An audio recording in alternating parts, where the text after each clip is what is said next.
दुरूद शरीफ पढ़ने।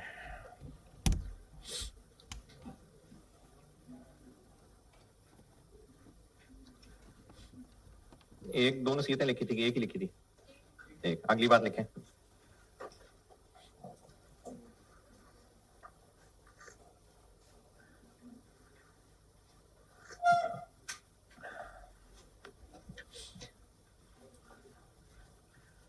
अगर क्वेश्चंस में अगर कोई एरर डेटर से रिलेटेड है, डेटर,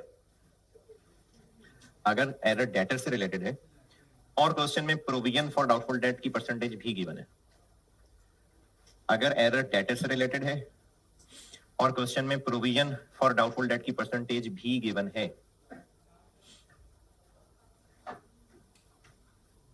तो सवाल के सारे एरर्स ठीक करने के बाद उनमें जहां जहां डेटर्स एडजस्ट हो रहे हैं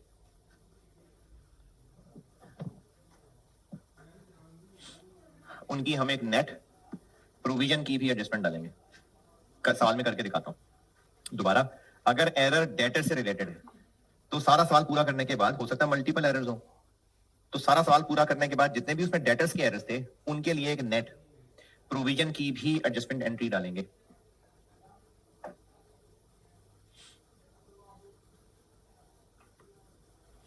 और एक बात कल दवानी बोली थी, वो भी लिख लें तो अच्छा है कि इन्वेंट्री का बाय डिफॉल्ट पीरियोडिक सिस्टम है, पीरियोडिक सिस्टम है।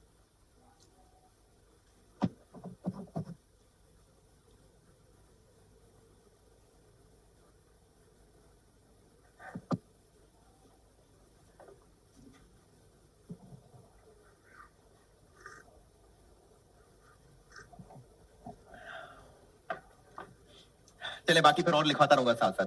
अभी आए इस पेज से आगे आ जाएं और प्रैक्टिस करते हैं। लिखें, सवाल लिखें। Following errors have been discovered. Following errors have been discovered. Number 1.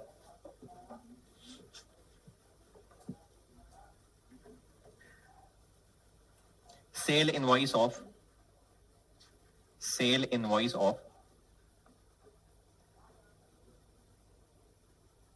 चले एक और चीज अभी लिखवा देता हूं। वापस आए, वो जो नोट्स लिख रहे थे, जहां जो टिप्स लिख रहे हैं वहां वापस आए।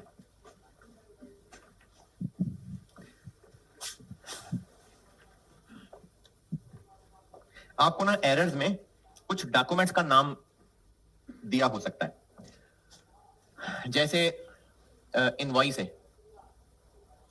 अब ये परचेज इनवॉइस भी हो सकता है, सेल इनवॉइस भी हो सकता है। तो सेल इनवॉइस सेलर के पॉइंट ऑफ व्यू से, और उसी कागज को बायर क्या बोल रहा होगा, परचेज इनवॉइस। लेकिन अगर आपको क्वेश्चन में सिर्फ इनवॉइस का वर्ड लिखा मिल रहा है तो फिर क्या है?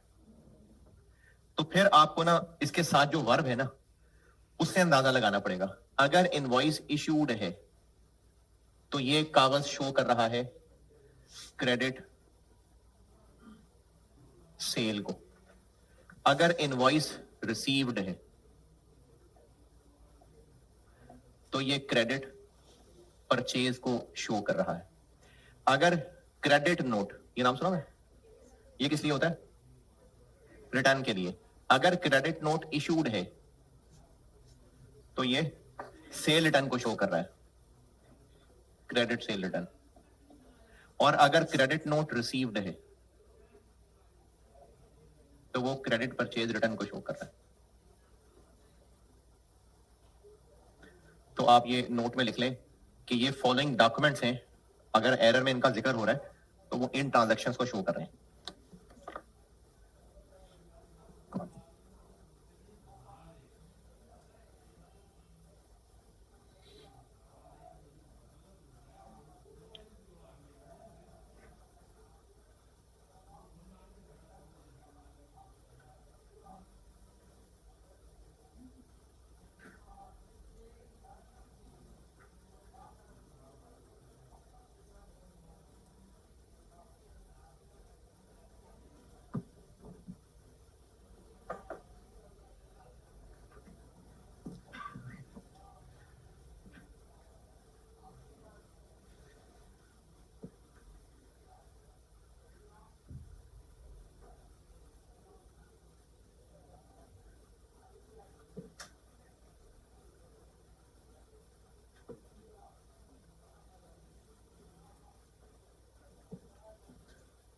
Noted ji, noted. चले सवाल पे आए वापस। Number 1, credit note issued, sale invoice of 12,000 was recorded in books. Sale invoice of 12,000 was recorded in books as 21,000, 21,000. Next.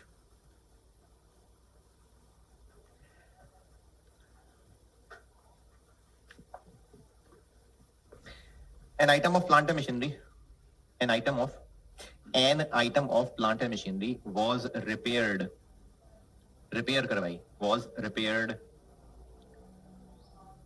at a cost of 15,000, 15,000 रुपए की रिपेयर करवाई, but it was wrongly capitalized.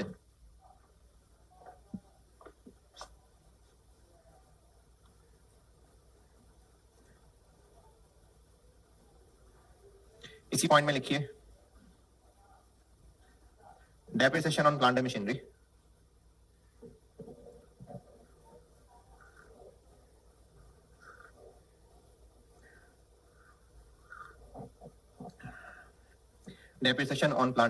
is charged at 20% on cost. अब आपको अगर मैंने साल में इसकी डेट नहीं बताई, अकाउंटिंग ईयर नहीं बताया, तो कितने महीने? पूरा साल है। अगला error,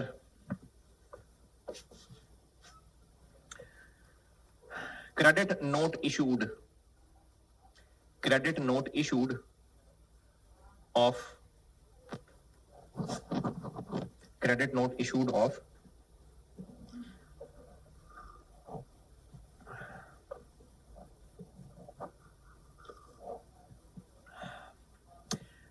4,500, 4,500 was recorded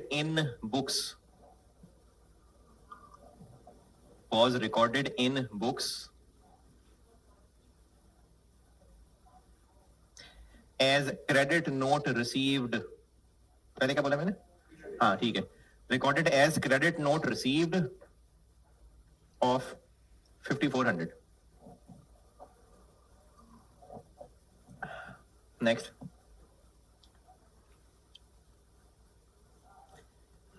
A receipt of 6,000 from debtors. Receipt of 6,000 from debtors was omitted from books.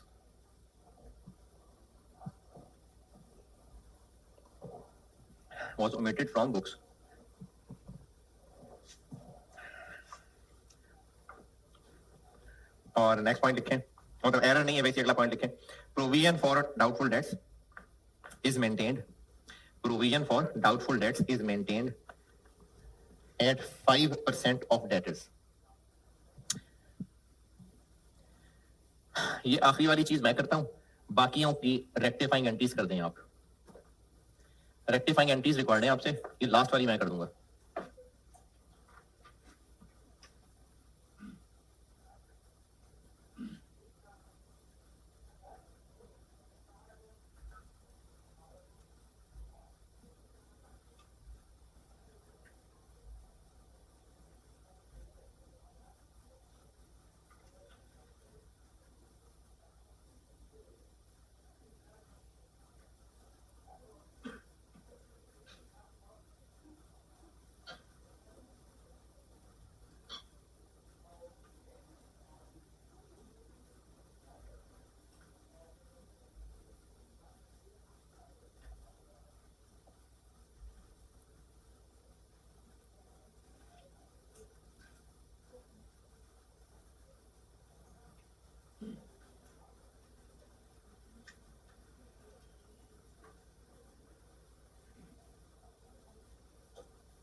Ji done.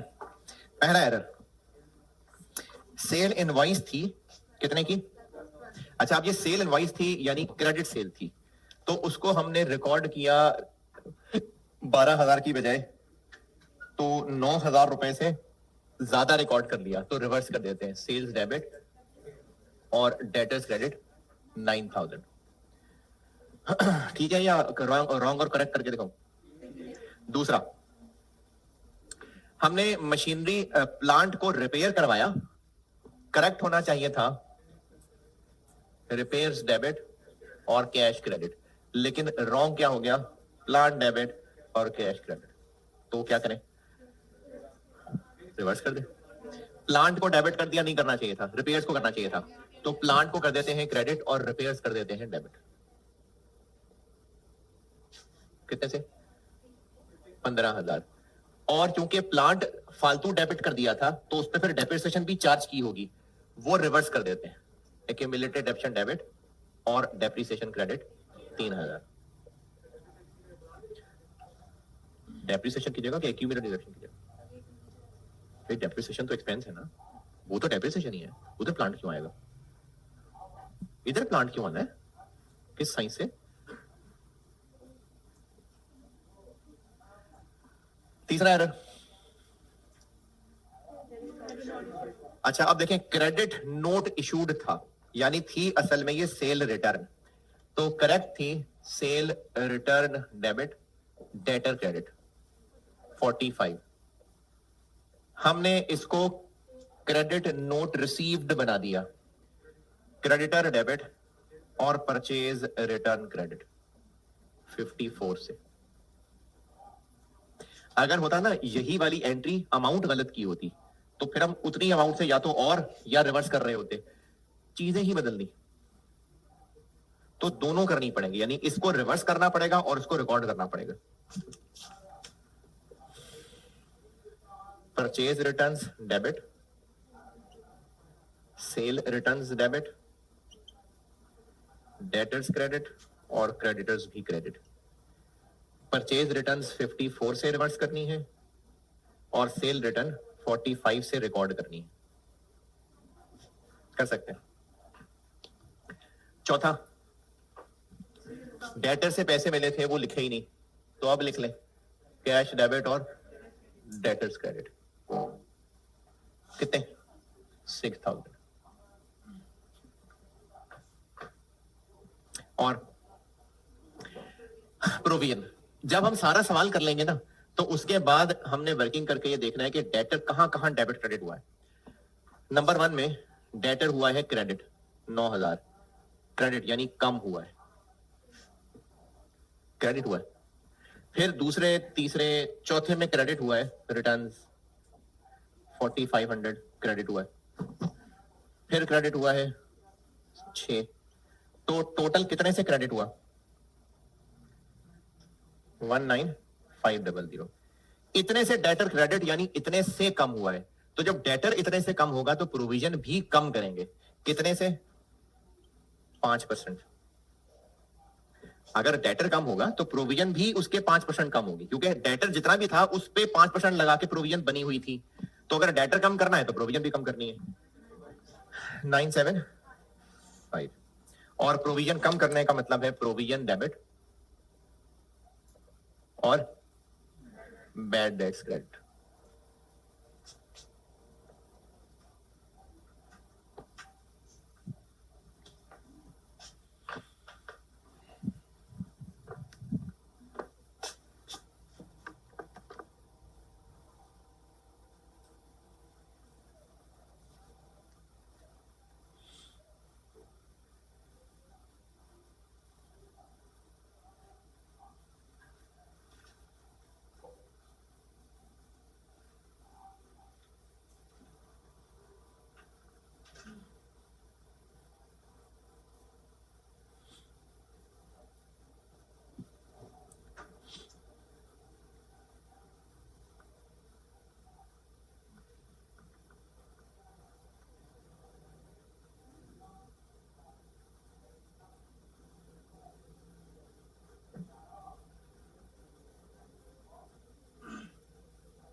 Ji working noted. अच्छा चले वापस टिप्स पे आए, टिप्स पे आ जाए वापस।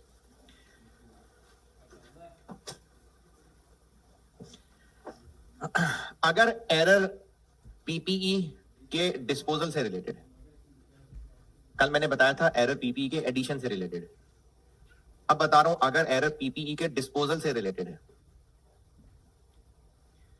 तो पहले उसकी डेप्रीसिएशन एडजस्ट करनी है, उसके बाद डिस्पोजल वाला एरर ठीक करना है। वो मैं आपको भी सवाल कराऊंगा बोर्ड पे तो उसके साथ समझाऊंगा दोबारा। अगर एरर पीपीई के डिस्पोजल से रिलेटेड है तो पहले डेप्रीसिएशन एडजस्ट करनी है, उसके बाद डिस्पोजल का एरर ठीक करना है। कल मैंने कहा था कि अगर पीपी के एडिशन का एरर है तो वो एरर भी ठीक होगा और उसकी डेप्रिसिएशन भी ठीक होगी। अब कह रहा हूं अगर डिस्पोजल का एरर है तो पहले डेप्रिसिएशन एडजस्ट करनी है, फिर डिस्पोजल का एरर ठीक करना।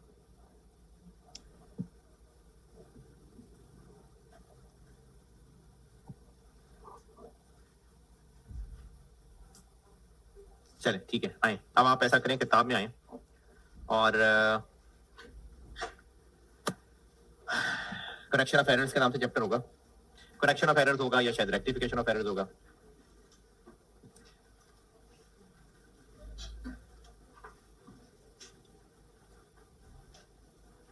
इसमें देखिए एक स्प्रिंग 18 होगा, स्प्रिंग 18 स्काई इलेक्ट्रॉनिक्स के नाम से, स्प्रिंग 18 स्काई इलेक्ट्रॉनिक्स के नाम से।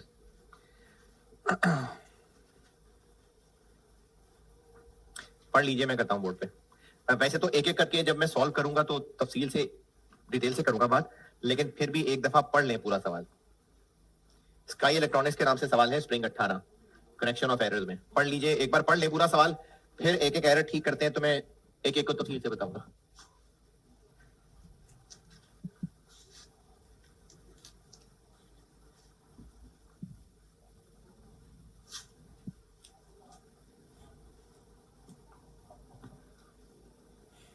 अच्छा अब मैंने वर्किंग भी साथ साफ सुथरी मैनेज करवा देता हूँ। अभी तो मैंने खुद ही बना के सवाल कराए थे, अब ये 5 पेपर का करता हूँ तो मैं इसको प्रॉपर बोर्ड पे सॉल्व भी करके दिखाता हूँ कि कैसे प्रेजेंट करें।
जी पढ़ लिया। फाइनेंशियल स्टेटमेंट्स 31 दिसंबर 17 की बन रही हैं। अब उसने ईयर भी बता दिया और दरमियान में ट्रांजेक्शंस की डेट्स भी दी हुई हैं, ताकि अगर हमें कहीं डेप्रिसिएशन और महीने कैलकुलेट करने हो तो कर सकें। Following errors have been identified और रिक्वायर्ड पार्ट ए पूछा है रेक्टिफाइंग एंट्रीज। चलिए कर लेते हैं। पॉइंट को ध्यान से पढ़ना है और जज्बाती नहीं होना। इस पॉइंट में छुपा हुआ असल ट्रांजैक्शन क्या है वो समझनी है, तभी तो करेक्ट एंट्री पता चलेगी। और अकाउंटेंट ने क्या किया है इसमें थोड़ा सा पास्ट टेंस, प्रेजेंट टेंस, कोई प्रेजेंट डेफिनेट, कोई परफेक्ट कंटिन्यूस, कुछ इस तरह से भी कुछ ख्याल रखना पड़ेगा चीजों का। खैर ज्यादा डरा दिया मैंने, नहीं कुछ नहीं कहा मैंने। तो सवाल का जो एरर होगा उसकी अंग्रेजी को ना बहुत ध्यान से पढ़ के ये दोनों चीजें तसल्ली से ढूंढेंगे। देखें जब तक तसल्ली से ढूंढेंगे नहीं ना तो रेक्टिफाइंग एंट्री नहीं बना सकते। पॉइंट नंबर 1, 2,40,000 के कंप्यूटर्स खरीदे थे 1 सितंबर 2017 को ऑफिस यूज के लिए। ये अकाउंटेंट का एरर बताया हुआ कि गलती से खरीद लिए थे, नहीं ये ट्रांजैक्शन बताई हुई। वर डेबिटेड टू परचेजेस, ये एरर है कि उनको परचेजेस में डेबिट कर दिया, यानी अकाउंटेंट इनको गुड्स की परचेज समझा, क्योंकि बिजनेस का नाम स्काई इलेक्ट्रॉनिक्स है तो उसको लगा कि ये हमने गुड्स खरीदी हैं। तो ये मैं स्प्रिंग 18 और rect part A rectifying entries required है, और आपके सॉल्यूशन में ना मेनली रेक्टिफाइंग एंट्रीज ही उसको नजर आए। पॉइंट नंबर 1, अब अगर इसको जबानी सॉल्व कर सकते हैं यानी करेक्ट और रॉन्ग लिखे बगैर, तो एग्जामिनर आपसे रिक्वायर भी नहीं कर रहा कि करेक्ट और रॉन्ग लिख के दिखाएं। वो आपसे सिर्फ आपका ये टैलेंट ही देख रहा है कि रेक्टिफाइंग कैसे बनानी है। तो जो करेक्ट और रॉन्ग लिखे बगैर बना सके वो बिल्कुल उसके बगैर बनाए। जैसे परचेजेस डेबिट कर दी, कंप्यूटर्स डेबिट करने चाहिए थे, तो कंप्यूटर्स डेबिट कर देते और परचेजेस क्रेडिट कर देते। कितने? 240। चूंकि इनकी डेट और डेप्रिसिएशन रेट भी बताया हुआ है, तो हमने कंप्यूटर्स खरीदे लेकिन कंप्यूटर्स ही रिकॉर्ड नहीं किए, तो फिर डेप्रिसिएशन भी चार्ज नहीं की होगी। तो अब कर लेते हैं 20% डेप्रिसिएशन डेबिट और एक्यूमुलेटेड डेप्रिसिएशन कंप्यूटर्स की क्रेडिट। 240,000 रेट 20 महीने 4, 1 सितंबर ना, तो 4 महीने 16,000। अब यहां पर देखें करेक्ट और रॉन्ग की जरूरत नहीं थी, तो ये डायरेक्टली रेक्टिफाइंग बना ली। पॉइंट 1 की अंग्रेजी में जरा सा भी कोई एतराज कंफ्यूजन, क्योंकि रेक्टिफिकेशन ऑफ एरर्स में ना ये अंग्रेजी ही बहुत इंपॉर्टेंट है, तो कोई भी एरर पे जरा भी डाउट हुआ करे तो पूछना है बेटा आपने। Point 1 done. Point 2, furniture costing इतना एंड हैविंग बुक वैल्यू इतना had already been sold on 1 नवंबर। ये क्या हुआ? ये असल ट्रांजैक्शन है कि 1 नवंबर को हमने बेच दिए हुए थे, लेकिन हुआ क्या? दी प्रोसीड्स, प्रोसीड्स कहते हैं जो पैसे मिले, were credited to sales full stop. अच्छा आप टिप्स में आए वापस, और अगर आपको ये वाली टिप थोड़ी जल्दी लगे तो ना लिखना, अभी 1-2 क्लासेस के बाद दोबारा बता दूंगा। ये जो एरर हुए ना, ये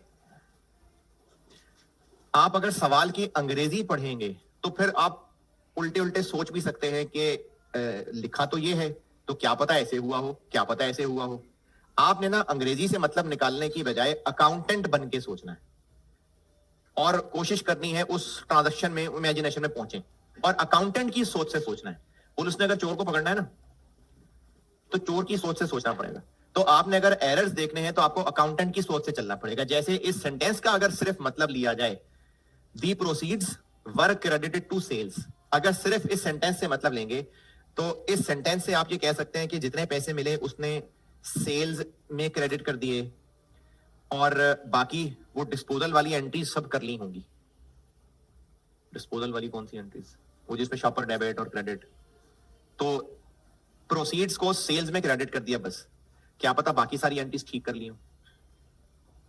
ये लिखा यहां कहीं नहीं, लेकिन आप अकाउंटेंट बनके सोचें, बेच रहा है फर्नीचर और जितना पैसा आ रहा है उससे सेल्स क्रेडिट कर रहा है, तो इसका मतलब है कि उसने डिस्पोजल की बाकी अकाउंटिंग भी की होगी और सेल्स की भी एंट्री कर दी होगी।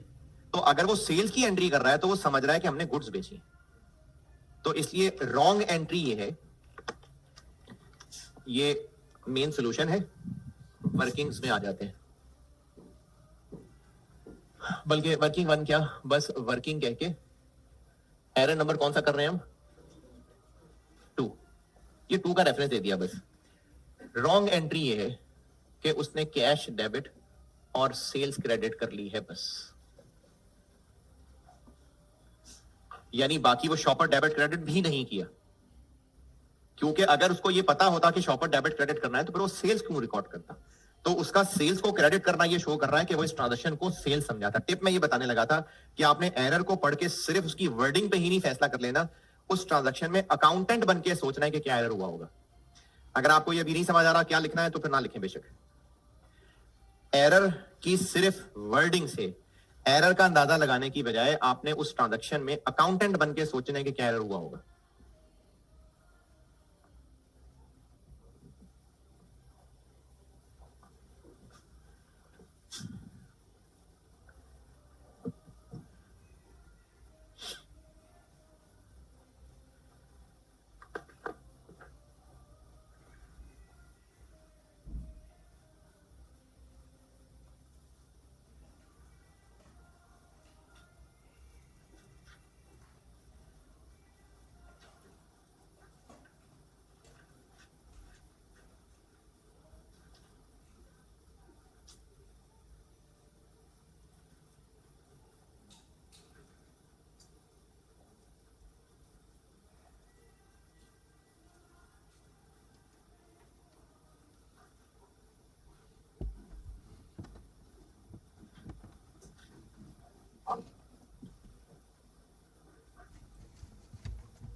चलें लिख लिया। चलें एरर पे वापस आते हैं। हुआ ये कि असल में ये बेच दिया था हमने प्लांट, यानी ये पीपीई डिस्पोजल था। इस पे वो डिस्पोजल वाली सारी अकाउंटिंग होनी थी, और वो चूंकि बहुत पुराना हो गया तो आप भूल-भाल गए होंगे। आपको बताया था कि असल में 4 एंट्रीज होती हैं, लेकिन आपने वो कंपाउंड एंट्री ही करनी है एग्जाम में। तो हमने फर्नीचर बेचा था, होनी वो डिस्पोजल वाली अकाउंटिंग चाहिए थी, लेकिन अकाउंटेंट ने इसको कैश डेबिट और सेल्स क्रेडिट कर दिया। अब इसमें एरर पीपीई के डिस्पोजल से रिलेटेड है। अभी बताया था कि आपने पहले डेप्रिसिएशन ठीक करनी है, फिर उसके बाद इस एरर को ठीक करना है। डेप्रिसिएशन में क्या मसला हुआ,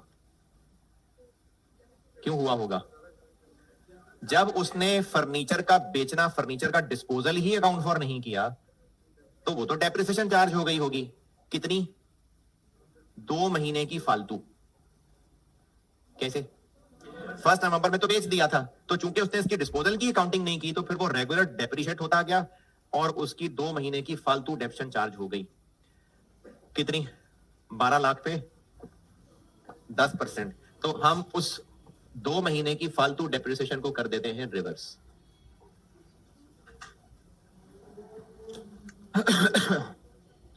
12 लाख 10%, 2 महीने जी 20,000। पहले डेप्रिसिएशन ठीक करनी है, अब उसके बाद हम ये डिस्पोजल वाले एरर पे आते हैं। ये हुआ रॉन्ग। करेक्ट क्या होना चाहिए था? करेक्ट ये होना चाहिए था कि डिस्पोजल की अकाउंटिंग होनी चाहिए थी, यानी cash debit, accumulated depreciation debit, furniture credit, और उस पे प्रॉफिट या लॉस है तो वो फर्नीचर कितने से क्रेडिट? 12 लाख। एक्यूमुलेटेड डेप्शन कितने से डेबिट? एक्यूमुलेटेड डेप्शन कितने से debit?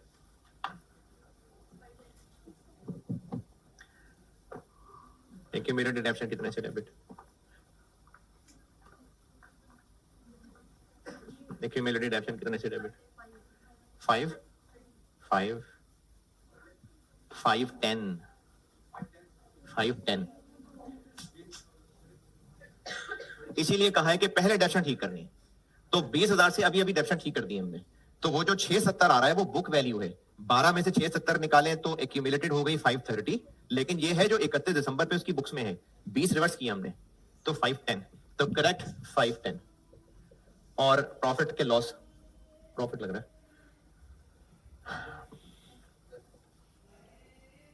Profit on disposal 10,000।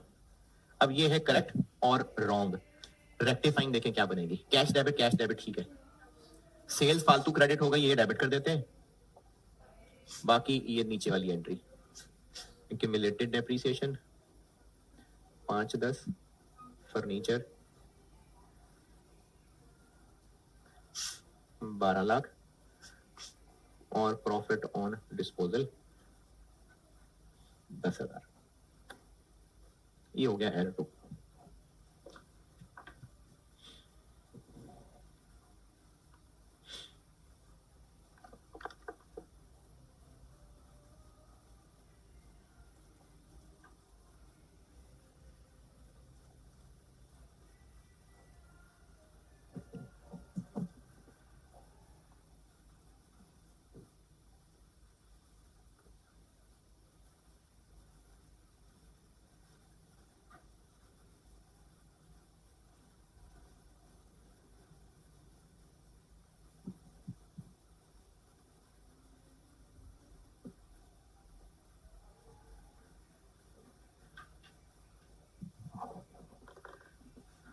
Point number 2 done. Point number 3, 1 अप्रैल 17 को प्रेमिसेस यानी बिल्डिंग रेंटेड आउट, हमने अपनी एक बिल्डिंग किराए पे दी और साल का किराया 9 लाख रुपए 1 अप्रैल को ही कैश ले लिया। तो जितना किराया मिला वो हमने इनकम में बना लिया, बस फुल स्टॉप। यहां तक से क्या लग रहा है कि वो जो ईयर एंड पे एडजस्टमेंट करनी थी वो नहीं की। ड्यूरिंग द ईयर जो पैसे मिले वो तो ठीक है, cash debit rent income credit, लेकिन चूंकि ज्यादा पैसे मिल गए हैं तो ईयर एंड पे जो क्लोजिंग की एडजस्टमेंट होनी थी वो फिर नहीं हुई होगी। ये इस 2 सेंटेंसेस से ये मीनिंग मिल रहा है कि नहीं है जी? तो क्या करें फिर? मैंने भी कल तो परसों तो किया यार, जो 3 महीने अगले साल में जा रहे हैं उनको रेंट इनकम से निकाल के एडवांस रेंट बना लेंगे। एंट्री ईयर एंड पे एडवांस क्लोजिंग 3 एंट्रीज बताई थी।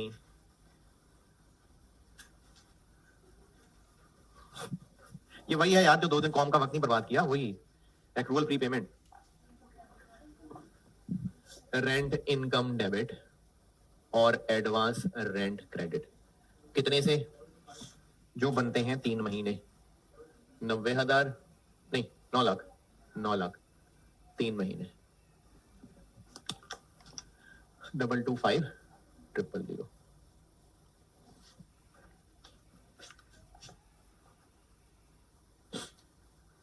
0.3 ओके। पॉइंट नंबर 4, अच्छा जी ठहर गए।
पॉइंट नंबर 4, अब ये काफी सारा रश है इसमें, तो टुकड़े टुकड़े करके चलते हैं।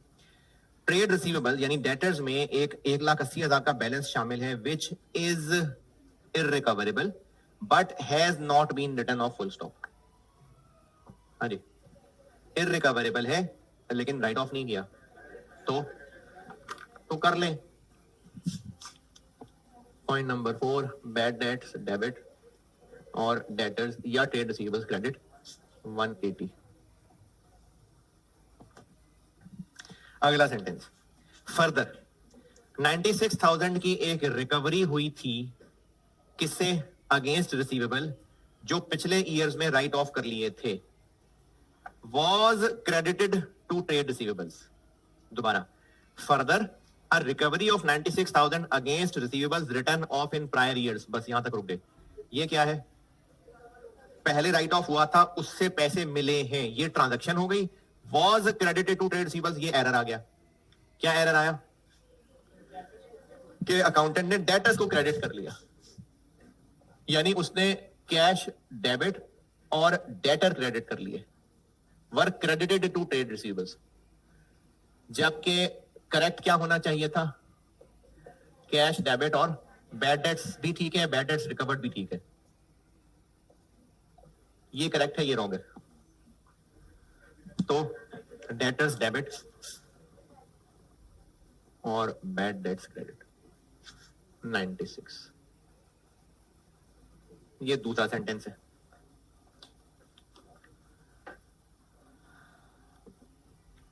और प्रोविजन फॉर डाउटफुल डेट 5% पे बनाई होती है, लेकिन इससे पहले अगला एरर देख लें, उसमें कहीं डेटर तो इन्वॉल्व नहीं है, नहीं है, तो इसलिए यहीं पर ही ठीक कर देते हैं। इन सब एंट्रीज में से डेटर कहां का है? यही है बस। और यहां से जबानी भी पता चल रहा है, वैसे डेटर क्रेडिट हो रहा है और डेटर डेबिट हो रहा है, तो नेट 84 से क्रेडिट यानी कम हो रहा है, तो प्रोविजन भी हम कम कर देंगे।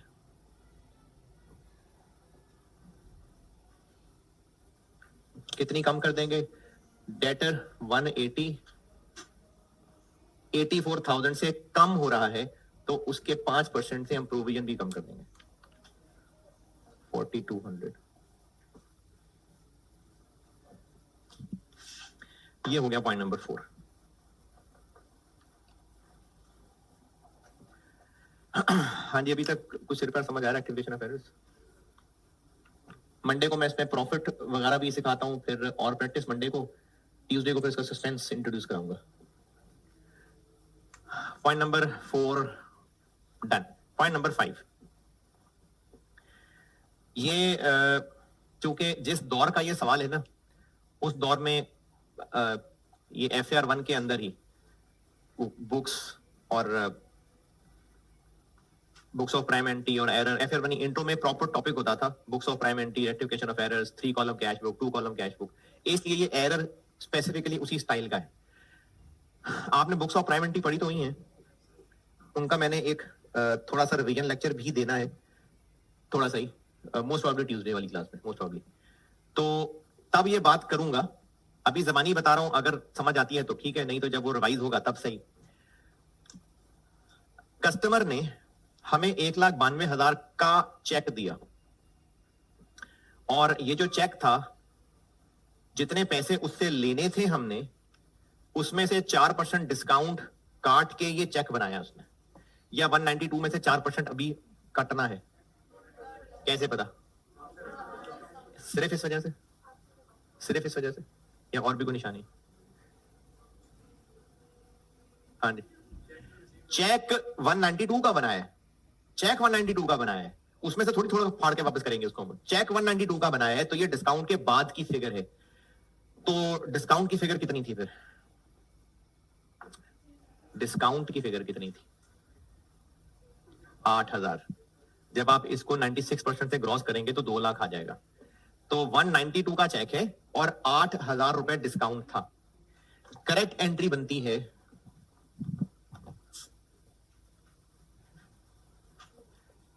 बैंक 192। और आप लोगों ने इंट्रो में डिस्काउंट की क्या काउंटिंग सीखी हुई है? क्या डेबिट करूं? कस्टमर से डिस्काउंट, कस्टमर को डिस्काउंट दिया है, डिस्काउंट अलाउड डेबिट या सेल्स डेबिट? नहीं यार, इंट्रो की बुक में तो सेल्स लिखा हुआ है। सेल्स नहीं पढ़ा किसी ने? नहीं, सेल्स पढ़ा होगा, पढ़ा है ना? हाँ, तो सेल्स है, लेकिन दोनों बातें ठीक हैं। प्रेफर्ड सेल है, ये भी मैं आपको शायद मंडे की क्लास में ये बात बताऊंगा, डिस्काउंट वाली। डिस्काउंट लिखना भी ठीक है और स्लैश सेल्स लिखना भी ठीक है, ये मैं मंडे की क्लास में होगी ये वाली बात डिस्काउंट की। कितना? 8,000।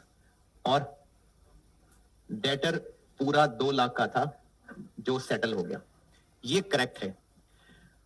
कैसे पता ये करेक्ट है? क्योंकि चेक 192 का है। हाउ एवर अकाउंटेंट ने बुक में लिखते हुए ये किया कि इनकी अमाउंट इधर उधर कर दी, नहीं, उसने डिस्काउंट की अमाउंट बैंक की अमाउंट बना दी और बैंक की अमाउंट डिस्काउंट की अमाउंट बना दी। यानी रॉन्ग ये हुआ कि उसने बैंक के सामने 8,000 लिख दिया और डिस्काउंट या स्लैश सेल्स के सामने 192 लिख दिया। ये अंग्रेजी पढ़ के देख लें, ये एरर समझ आ रहा है या नहीं। However, the amount received यानी 192 was entered in discount column and amount of discount was entered in bank column. तो रेक्टिफाइंग क्या बन गई? बैंक 190 डेबिट होना चाहिए था, सिर्फ 8,000 से हुआ है, 184 से और कर देते, और इसी का उलट डिस्काउंट ज्यादा डेबिट हो गया 184। चलो जी, मंडे को इससे आगे चलते हैं, ठीक है।